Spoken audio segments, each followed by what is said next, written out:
नमस्कार दोस्तों, एक बार फिर से आप सभी का हार्दिक स्वागत है आपके ही अपने इस ऑनलाइन प्लेटफॉर्म के ऊपर, डिजिटल प्लेटफॉर्म के ऊपर, डॉक्टर गढ़वाल सर इंग्लिश। बेटा, एक अच्छी न्यूज आपके लिए कहूं कि बुरी न्यूज कहूं, ये आप ही डिसाइड करेंगे। आपका वहां पर आरपीएससी ने फर्स्ट ग्रेड जो इंग्लिश का सिलेबस है वो आपका चेंज करने के तुरंत बाद में, काफी जल्दी कहूंगा, आपका ज्यादा गेप नहीं लिया, ग्रेड 2 या सेकंड ग्रेड या सीनियर टीचर या वरिष्ठ अध्यापक अंग्रेजी है, उसका भी जो आपका सेकंड पेपर का सिलेबस है उसे चेंज किया है, काफी हद तक चेंज किया है। मैं ये नहीं कहूंगा नाम मात्र का चेंज है, काफी कुछ चेंज वहां हुआ है। तो इस पर अपन थोड़ा सा सिलेबस डिस्कशन करते हैं कि इसके अंदर क्या चीज आपकी वहां दी गई है और क्या चीज होनी चाहिए थी, नहीं होनी चाहिए थी, पहले वाला क्या हटा है, क्या इसके अंदर आपका वहां पर जुड़ा है। तो ये देखें, आपका आरपीएससी का राजस्थान पब्लिक सर्विस कमीशन जो अजमेर है, उनका सिलेबस है competitive examination for the post of senior teacher grade 2 वरिष्ठ अध्यापक का, सेकेंडरी एजुकेशन डिपार्टमेंट में इंग्लिश का सेकंड पेपर का है। उसमें देखो पार्ट 1 है आपका secondary and senior secondary standard वाला है बच्चा आपका, ठीक है। उसमें सबसे पहले दिया हुआ आपका वहां पर किसके लिए बेटा, ये है आपका ग्रामर एंड यूसेज वाला सेक्शन, ये आपको वहां पर दिया हुआ है। तो सबसे पहले इसी पे बात कर लेते हैं। आपका आप चेक करें, ग्रामर इन यूसेज के अंदर आपका पार्ट्स ऑफ स्पीच है। तो पार्ट्स ऑफ स्पीच में बेटा नाउन पहले था, अब भी है आपका, वर्ब पहले था, अब भी है, एडजेक्टिव्स पहले था, अब भी है, एडवर्ब्स पहले थे, अब भी है, आर्टिकल्स और डिटर्मिनस ये दोनों पहले थे, अब भी है, टेंसेस पहले थे, अब भी हैं, प्रीपोजिशंस पहले थे, अब भी हैं, मॉडल ऑक्सिलियरीज पहले थे, अब भी हैं, डिग्रीज ऑफ एडजेक्टिव्स जिसमें पॉजिटिव, कंपैरेटिव, सुपरलेटिव तीनों डिग्रीज के अपन बात करते हैं, पहले भी थे, अब भी हैं आपका। Subordination and coordination, compound and complex with simple sentences, ये पहले भी था और आपका अब भी है। यहां तक आप चेक करें, सारा एज इट इज जिसको चल रहा है। ट्रांसफॉर्मेशन ऑफ सेंटेंसेस के अंदर आप देखते हैं अफर्मेटिव, नेगेटिव, इंटरोगेटिव, इंपेरेटिव, ये चीज थोड़ी सी नई आपको लग रही है, हम पहले भी आपको पढ़ाते थे, पहले भी आरपीएससी इस पर सवाल पूछती थी, अब भी पूछेगी आपका, खाली अलग से नाम मेंशन किया है, जबकि ये चीज पहले लगी हुई थी, पहले नाम मेंशन नहीं था, अब आपका नाम वहां पर मेंशन कर दिया गया है। एक्टिव एंड पैसिव ये वहां पर पहले भी था, अब भी है। डायरेक्ट एंड इनडायरेक्ट स्पीच पहले भी था बेटा आपका, और अब भी वहां पर आपको देखने को मिलेगा। अब अगले पार्ट पे अपन चले जरा, वहां पर नेक्स्ट वाला देखें फ्रेजल वर्ब्स। फ्रेजल वर्ब्स बच्चा पहले भी थे और अब भी वहां पर आपके सिलेबस में लगाए हुए हैं। प्रोवर्ब्स एंड इडियोमेटिक एक्सप्रेशंस हैं, ये बेटा आपका पहले भी थे और अब भी आपके वहां पर लगाए हुए। मतलब कुल मिला के अभी तक आप देखो ना तो बेटा जी, इसमें शुरुआती स्टैंडर्ड की चीजों के अंदर एक भी चीज ऐसी नहीं है जिसमें आपको कुछ अलग देखने को मिला हो। प्रोवर्ब्स और इडियोमेटिक एक्सप्रेशंस पहले भी थे, अब भी हैं। Words often misspelled and confused पहले भी थे, अब भी हैं। वन वर्ड सब्स्टिट्यूशन पहले भी थे, अब भी हैं। सिनोनिम्स एंड एंटोनिम्स पहले भी थे, अब भी हैं। फोनेटिक ट्रांसक्रिप्शन पहले भी था और अब भी है। इस बार आरपीएससी यहां पर एक वर्ड नहीं लिख रही है, कौन सा आपका, वर्ड स्ट्रेस। लेकिन मैं आपको अपने व्यक्तिगत अनुभव के नाते वहां पर उसके आधार पर यह कहना चाहूंगा कि आपको वर्ड स्ट्रेस पढ़ना है, प्राइमरी भी, सेकेंडरी भी और अनस्ट्रेस्ड भी। फोनेटिक आ गया, वर्ड स्ट्रेस ऑटोमेटिकली आता। कई बच्चे ये कहेंगे सर आरपीएससी ने वर्ड स्ट्रेस हटा दिया तो सवाल नहीं पूछेगी क्या? फिर कह रहा हूं बेटा डेफिनेटली पूछेगी, तो यहां से कंफ्यूजन आपके दिमाग में होना ही नहीं चाहिए। वर्ड स्ट्रेस आपके सिलेबस में वहां पर काउंट किया जाना है, ठीक है। तो अपना जो पहला पार्ट है जिसमें आपके टॉपिक 14 है, वो सारे एज इट इज आपको वहां पर देखने को मिलने वाले हैं। अगले सवाल पे चलें। आपका ग्रेजुएशन स्टैंडर्ड के अंदर जो पार्ट सेकंड बोला जाता है, आपका दूसरा पार्ट वहां पर कहा जाता है। इसमें देखिएगा, ग्रामर यूसेज एंड लिटरेचर में बेसिक सेंटेंस पैटर्न्स सेम के सेम है। Clause analysis in terms of SVOCA या एसपीओसीए बिल्कुल वैसा का वैसा है। रीडिंग कॉम्प्रीहेंशन वोकैबुलरी ये भी सेम का सेम है। पोइट्री एप्रिशिएशन बेटा ये भी सेम का सेम है। तो आपका ग्रेजुएशन स्टैंडर्ड पार्ट 2 है, उसका जो पहला सेक्शन है उसमें कुछ अलग से चेंजेस आपको देखने को नहीं मिल रहे। फिर अगली बात आती है इसमें, an acquaintance with literary forms, literary devices and literary techniques के नाम से। सिमिली पहले भी था, अब भी है। मेटाफोर पहले भी था, अब भी है। पर्सोनिफिकेशन पहले भी था, अब भी है। उसके बाद में यहां पर इसी में एक चीज अपने को और देखनी है कि यहां पर बाकी चीजों में कोई फेरबदल हुआ है क्या। तो बेटा ये देखो, ये पन वाला पार्ट है, तो अपन देखते हैं कि पन वाला यूजुअली आपको पहले देखने को नहीं मिल रहा था, लेकिन अब देखने को मिलेगा वहां पर आपका। तो ये चीज आपके लिए थोड़ी नई है। हाइपरबोली पहले था, अब भी है। अलिट्रेशन पहले था, अब भी है। ओनोमेटोपोइया पहले था, अब भी है। सोनिट पहले था, अब भी है। आउट बेटा पहले भी लगा था, अब भी लगा है। एलेजी है, बैलेड है, सलिलक्वी है, ड्रामेटिक मोनोलॉग है, स्ट्रीम ऑफ कॉन्शियसनेस, ये सारे के सारे पहले थे और सारे के सारे अब भी लगे हुए हैं। इसमें एक चीज आपके लिए नहीं आई अभी तक, कौन सा? पन वाला, जिसे आप श्लेष या फिर यमक अलंकार है उसके नाम से वहां पर जानते हैं। तो अभी तक के पैटर्न में केवल एक चीज आपको नहीं देखने को मिली, अब वो चीजें जिनमें गुंजाइश बन रही है। इसका वैसे पार्ट 4 है और वैसे पार्ट 3 आपका ग्रेजुएशन स्टैंडर्ड के अकॉर्डिंग पार्ट 3 है। टोटली अपन मेंशन करें तो पार्ट 4 है आपका। इसमें चेक करें बेटा जी जरा आपका वहां पर कि अपना in acquaintance with major literary periods के अंदर renaissance, metaphysical, Jacobean, neoclassical, romantic, Victorian, modern, इनमें एक भी फैक्टर नया नहीं है, सारा एज इट इज। जो आपका पहले था वही बेटा आपको पढ़ना है, अलग से इसमें अभी तक कुछ पढ़ना नहीं है। आप कहेंगे सर इतना कुछ बोल गए, केवल एक वर्ड आपने चेंज करने के लिए कहा है, तो चेंजेस हुए कि नहीं? बिल्कुल हुए, मेजर चेंजेस अब आपको देखने को इसके बाद में मिलने वाले बेटा जी। और जो मेजर चेंजेस वाले पार्ट है वो एक सेक्शन और पढ़िएगा, उसके बाद में आ जाएंगे। और सेक्शन आपका ये रहा, an acquaintance with major literary moments, यहां तक चेंजेस नहीं मिलेंगे। रोमांटिसिज्म है, गॉथिक है, प्री रेफलाइट है, रियलिज्म है, एग्जिस्टेंशियलिज्म है, यहां तक आपको एज इट इज वो चीजें आपको देखने को मिलनी है। अब जो चीजें टोटली चेंजेस आ रही हैं उनको गौर करना जरा। पोइट्री सेक्शन के अंदर वहां पर पहले पोइट्री लगा हुआ ही नहीं था। हमारे लिए क्या था आपका? Literary movements, literary periods, literary ages ऐसा दिया हुआ था। इस बार क्या कर दिया अगले ने आपके लिए? वहां पर पोइट्री मेंशन करवा दी। आपको अलग अलग पोइम पढ़नी है, पहले आपका ग्रेड 1 है उसमें ही अप्लाई होता था, अब ग्रेड 2 में हो गया। ये टोटली नया है बेटा, टोटली नया आपका।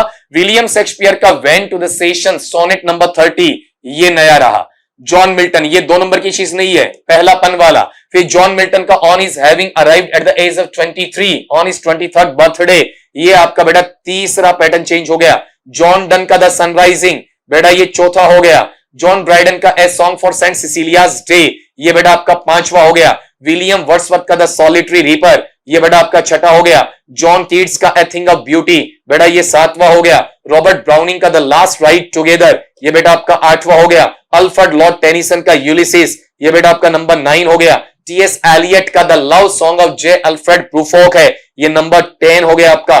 पैब्लो नेरुदा कीपिंग क्वाइट, ये बेटा 11 हो गया आपका। निसीम एजेकिल का the night of the scorpion, पहले ग्रेड 1 में लगा था, अब ग्रेड 2 में लगा दिया गया आपका वहां पर। फिर अगला कमला दास का माई मदर एट 66, आज भी 12वीं कक्षा में ये पोएम चलता है बेटा आपका, वहां पर ये नंबर 13 का हो गया। अरुण कोलाटकर का वहां पर जेजूरी वाला, ये द बस नंबर 14 हो गया। तो देखो पूरा सेक्शन चेंज देखने को मिला ना, करीब करीब यहां पर एक पन वाला ले लिया, 13 इसमें से ले लिया, 14 कंटेंट चेंज हो चुके हैं। 14 कंटेंट ही नहीं और भी चेंजेस देखने को मिलेंगे। तो कुल मिला के आप देखें कितनी चीजें एक साथ वहां पर आरपीएससी ने चेंज की हैं। तो जो बच्चे कट कॉपी पेस्ट पे चल रहे थे, हमारे टीचिंग स्टाफ में जो आपका कट कॉपी पेस्ट पे चल रहे थे, उन्हें काफी तकलीफ होने वाली है। जो आपका इनोवेटिव आइडिया रखते हैं, हार्ड वर्किंग सोचते हैं, उनके लिए वहां पर कहीं समस्या बनने वाली नहीं है बेटा जी। अब पोइट्री के अंदर कुछ चीजें अपन और देखते हैं, जैसे 14 तक आ गए बेटा आपका, तो 15 और 16 है, ये 2 चीजें आपको और ऐड करनी है। श्री अरबिंदो का वहां पर the Pilgrim of night number 15 और तोरुदत्त का आर कैजुरिना ट्री नंबर 16, ये लीजिएगा, ठीक है। तो वहां पर ये टोटल चेंजेस देखने को मिल रहे हैं। प्रोज में फ्रांसिस बेकन का अब स्टडीज ग्रेड 1 में लगा था, इस बार कहां लगा दिया गया आपका? वहां पर ग्रेड 2 में लगा दिया गया। जोसेफ एडिसन का मेडिटेशंस इन वेस्टमिंस्टर एबे नंबर 18 वाला आपका वहां पर। चार्ल्स लैम का माई रिलेशंस नंबर 19 का। जॉर्ज बर्नार्ड शो का फ्रीडम नंबर 20 का। अल्फोंसो दौदित का द लास्ट लेसन बेटा आपका वहां पर बहुत अच्छा चैप्टर है, अगर आप ढंग से पढ़ें तो ये आपके स्कूल एजुकेशन में भी जुड़ा हुआ है। पॉल एस बक का द एनिमी नंबर 22 वाला। 22 चीजें चेंज हो चुकी हैं अब तक। जो डिस्कशन आप मेरे से सुन पाए हैं तो आप गौर करो, लगभग ये कहूंगा कि आधा सिलेबस है वो टोटली चेंजेस में आ रहा है। टोटली चेंजेस में कहूंगा, इसमें स्लाइट नहीं कहूंगा, आमूलचूल परिवर्तन वहां पर आरपीएससी इसमें कर चुकी है। और यहीं तक आरपीएससी ठहरी नहीं है बेटा आपका वहां पर। आप देखो फिक्शन है, फिक्शन को इन्होंने चेंज कर दिया आपका वहां पर। अगर आप गौर करते हैं, पीछे की साइड में आपका लेकर चलूं तो यहां से बात करना, शुरू में आपका एक पन आया था, ठीक है। पन के अलावा आपने देखा तो फिर पोइट्री है, पोइट्री के अंदर आप लेकर गए, इसमें आपका 15, तो 15 और एक 16 के बाद में आपने देखा यहां पर 6 प्रोज वाले। 22 चीजें चेंजेस में मिली आपको वहां पर। और 22 के बाद में फिक्शन है, फिक्शन के अंदर भी आपको चेंजेस देखने को मिलेंगे। तो ये जो चार्ल्स डिकेंस का है ए टेल ऑफ 2 cities। नंबर 23 का आर के नारायण का मालगुडी डेज, पढ़ने में आपको बहुत आनंद आने वाला इसमें। 24 का, ठीक है। फिर ड्रामा भी चेंजेस में ही मानूंगा, ड्रामा पहले लगे हुए नहीं थे आपका, अब लगा दिए गए। तो यहां पर जो विलियम शेक्सपियर का मकबेथ जो पहले फर्स्ट ग्रेड में लगा हुआ था, अब सेकंड ग्रेड में डाल दिया गया। एंटोन चेखोव का ए मैरिज प्रपोजल है बेटा, ये 26 पे आपका वहां पर डाल दिए गए। 26 चेंजेस अभी तक आ चुके हैं। अब ये 26 में से 25 चेंजेस अकेले आपके ग्रेजुएशन स्टैंडर्ड में है आपका, पार्ट 2 के अंदर है। यहां सबसे ज्यादा सवाल बनने हैं, सबसे ज्यादा सवाल आपसे पूछे जाने। पार्ट 3 के अंदर बहुत बच्चे कह रहे हैं कि सर काफी चेंज हुआ, मैं कहता हूं ज्यादा चेंज बेटा नहीं हुआ। सबसे ज्यादा चेंज हुआ है ग्रेजुएशन स्टैंडर्ड में आपका, लिटरेचर के अंदर हुआ है, पोइट्री है, प्रोज है, फिक्शन है, ड्रामा है, वहां चेंजेस आपको देखने को मिला है। लिटरेरी टर्म में चेंजेस देखने को नहीं मिला है, एक वहां पर पॉइंट को छोड़कर। टीचिंग मेथड्स वाले पार्ट में बेटा चेक करना, यहां पर basic principles of second language teaching पहले भी था, अब भी है। सिलेक्शन, ग्रेडेशन, प्रेजेंटेशन और टेस्टिंग, अलग कुछ नहीं। Developing of the 4 language skills, listening, speaking, reading, writing पहले भी था, अंदर छिपा हुआ था, अब भी लगा हुआ है। Teaching of language forms, prose, poetry, grammar, composition पहले भी था, अब भी है। Approaches and methods of English language teaching में grammar, translation method, direct method, structural method, audio lingual method, communication English language teaching बिल्कुल पहले भी था, अब भी है। इसे हल्का सा आप कह सकते हैं इवैल्यूएशन इन इंग्लिश लैंग्वेज, ये प्रॉपर्ली पहले लिखा हुआ नहीं था और इसके सवाल भी पूछे नहीं जाते थे, बहुत कम नए के बराबर। लेकिन ये कहूंगा कि टोटली नया वहां पर नहीं है, फिर भी आप इसे गिन सकते हैं तो एक चीज इसमें ऐड की जा सकती है। कुल मिला के आपके पास में जितने कंटेंट बन रहे हैं उनमें से आधे से ज्यादा ही कहूंगा मैं आपका वो चेंजेस के आसपास आपको देखने को मिल रहे हैं। अब सवाल ये उठता है कि अपने क्वेश्चंस हैं, क्वेश्चंस वहां पर कहां से उठने वाले हैं, उन चीजों को आप एक बार देख लीजिए, ठीक है। अगर क्वेश्चंस की आप बात वहां पर करते हैं बेटा, तो क्वेश्चंस सबसे ज्यादा उठेंगे सेकंड पार्ट से, ठीक है, सबसे कम उठेंगे थर्ड पार्ट से, बीच वाला पार्ट रहेगा पहला। तो अपन लगभग ये मान के चलें कि लास्ट वाला सेक्शन है वहां से 20 के आसपास क्वेश्चन आ जाएंगे आपका, बचे 130। तो 130 का जो आंकड़ा है मेरे अकॉर्डिंग पहला सेक्शन है, उसमें से 60 सवाल बेमुश्किल पूछे जाएंगे, कम ही होंगे,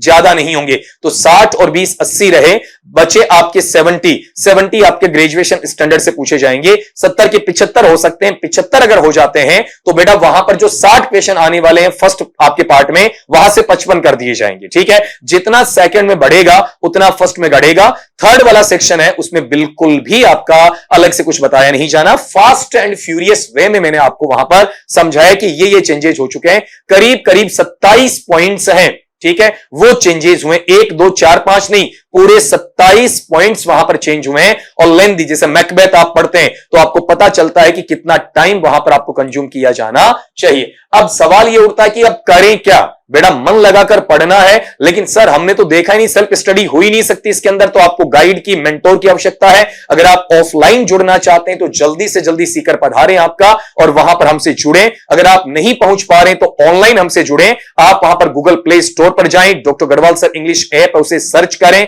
डाउनलोड करें, इंस्टॉल करें, रजिस्टर करें, लॉगिन करें और बिल्कुल न्यूली वहां पर आपका मिलेगा, जिसमें रिकॉर्डेड क्लासेस में मिलेंगी। हालांकि ऐप में ऊपर केवल रिकॉर्डेड लिखा हुआ है, लेकिन उसके अंदर क्लासरूम का जो लाइव होता है वीडियोस, वो भी आपका वहां पर डालने स्टार्ट किए जा चुके हैं। तो दोनों आपको मिलने, रिकॉर्डेड भी मिलना है और क्लासरूम लाइव है वो भी आपको वहां मिलना है। तो क्लासरूम लाइव में लाइव की जगह लिखा हुआ है क्लासरूम वीडियो, इस तरीके से। तो जो बच्चा घर बैठ के स्टडी करना चाहता है वहां से जुड़े, कोई पुराना कट कॉपी पेस्ट मटेरियल नहीं है आपका, सारा का सारा न्यूली वहां पर आपका रिकॉर्ड किया जा रहा है, न्यूली आपका क्लासरूम में पढ़ाया जा रहा है। और हाल ही में लकीली अभी हमने स्टार्ट किया, स्टार्ट करके 1 या 2 कंटेंट जो हमने डाले उनमें से कुछ नहीं हटा आपका वहां पर। तो हमें ऐसा नहीं है कि वहां से किसी चीज को डिलीट करना पड़ेगा, हटाना पड़ेगा, जो पढ़ाया है वो सारा का सारा आरपीएससी ने इस सिलेबस के अंदर वहां पर दे रखा है। तो देर किस बात की है, जल्दी से जुड़िए वहां पर, ऑनलाइन या ऑफलाइन जिस मोड पे आप हमसे जुड़ना चाहते हैं, और पढ़िए, अपनी तैयारी को 4 चांद लगाइए, सिलेक्शन दीजिए, अपने करियर को संवारे वहां पर आपका। तो हमेशा की भांति वही तकिया कलाम बेटा आपका, स्वस्थ रहिए, मस्त रहिए, लेकिन पढ़ते रहिए।